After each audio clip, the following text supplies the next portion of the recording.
Bienvenido al primer módulo en el que vamos a hablar de la mapa o del mapa polivagal y cómo crear el tuyo, ¿vale? Entonces aquí quiero empezar con un poco de información sobre el sistema nervioso, cómo está organizado según la teoría polivagal y explicarte unos principios básicos de la teoría polivagal. Entonces, la teoría polivagal se basa en tres principios básicos o fundamentales que se llaman jerarquía, neurosección y corregulación. Te explico uno por uno qué significan.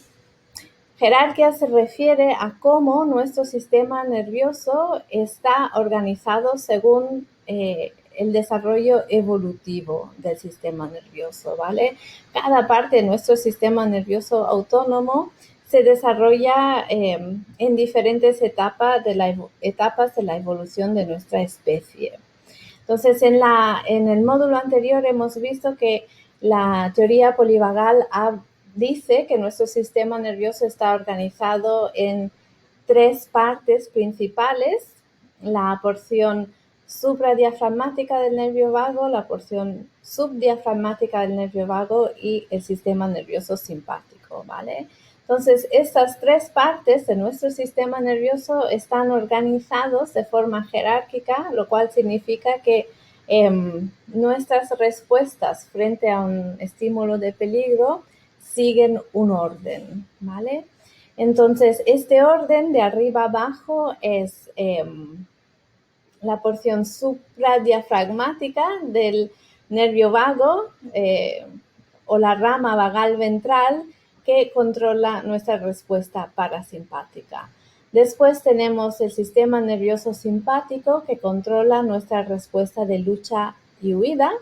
Y después, tercero, tenemos la respuesta de la porción subdiafragmática del nervio vago, que esta rama se llama rama dorsal vagal del nervio vago, que controla la respuesta de inmovilización, disociación y colapso, ¿vale? Que es, de hecho, la respuesta más antigua de nuestro sistema nervioso autónomo. Entonces, de estas tres partes de nuestro sistema nervioso, evolutivamente, la primera que he mencionado es la más reciente, la segunda es un poco más antigua y la última es la más antigua de todas. Vamos a verlas una por uno. Entonces, desde la respuesta más antigua de nuestro sistema nervioso es la respuesta dorsal vagal, que corresponde a lo que organiza la parte subdiafragmática del nervio vago.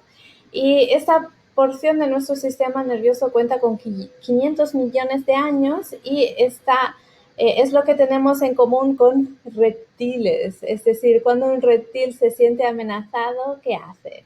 Se queda quieto, deja de respirar, se queda inmóvil y se espera a que la amenaza se pase, ¿vale? Esta es nuestra respuesta también más antigua a nivel de cómo reaccionamos frente a un estímulo.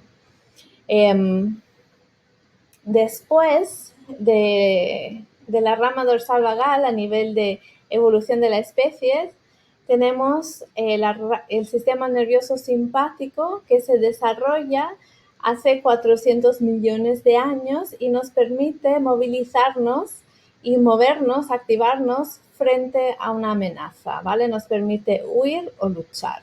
Entonces, puedes pensar en un pez escurridizo que en el agua se aleja de ti cuando te acercas. Esto es gracias al sistema nervioso simpático que le permite movilizarse frente a un peligro percibido, ¿vale?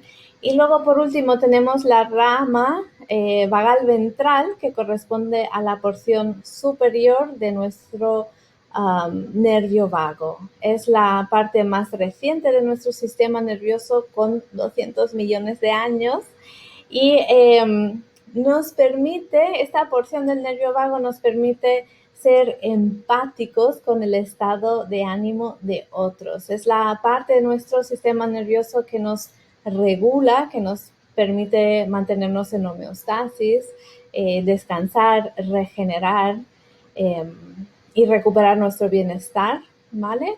Y lo interesante de esta parte de nuestro sistema nervioso es que esta porción del nervio vago se conecta con otros nervios también craneales que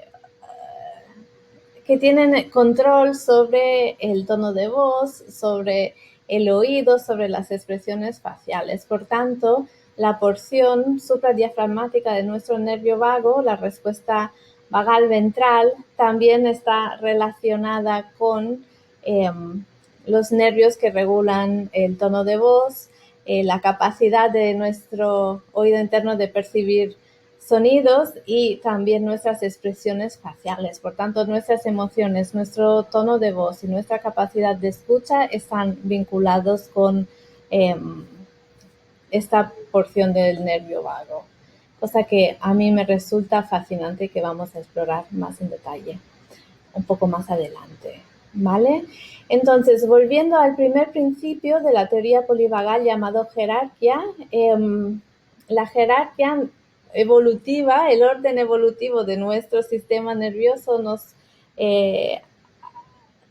ayuda a entender que también nuestras respuestas involuntarias a estímulos que percibimos como un peligro ocurren siguiendo un orden, ¿vale? Entonces, este orden va de arriba a abajo en estas tres partes del sistema nervioso que te he contado. Es decir, el número 1 era, en primer lugar, en lo que llamamos la escalera polivagal, este orden jerárquico de nuestro sistema nervioso. Ahí arriba tenemos el estado ventral vagal, gestionado por la rama vagal ventral del nervio vago, ¿vale? Esta respuesta es una respuesta de homeostasis, equilibrio, bienestar, paz, calma, etc. Entonces, cuando desde este estado percibo un peligro, mi primera respuesta es una activación simpática. Me movilizo frente a una amenaza. Mi latido cardíaco se acelera y tengo toda una serie de respuestas fisiológicas que me indican que mi cuerpo está preparado a huir o luchar, ¿vale? Si la amenaza no se resuelve movilizándome, lo que ocurre es que se desencadena otra respuesta, la tercera en nuestro orden jerárquico, que es la respuesta dorsal vagal, que es la de inmovilización, disociación y colapso, ¿vale? Entonces, esta ocurre cuando el peligro percibido es ya mortal.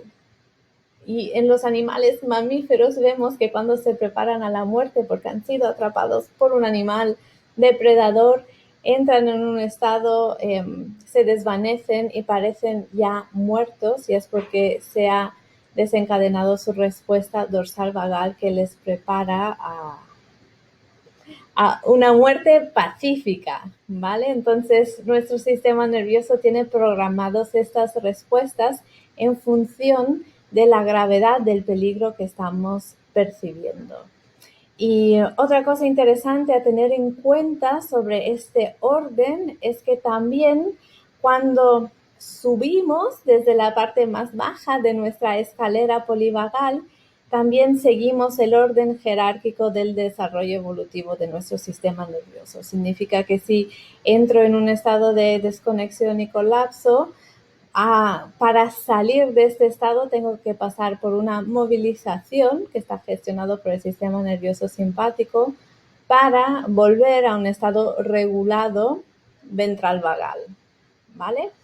Vamos a verlo después en el ejercicio práctico al final de este módulo.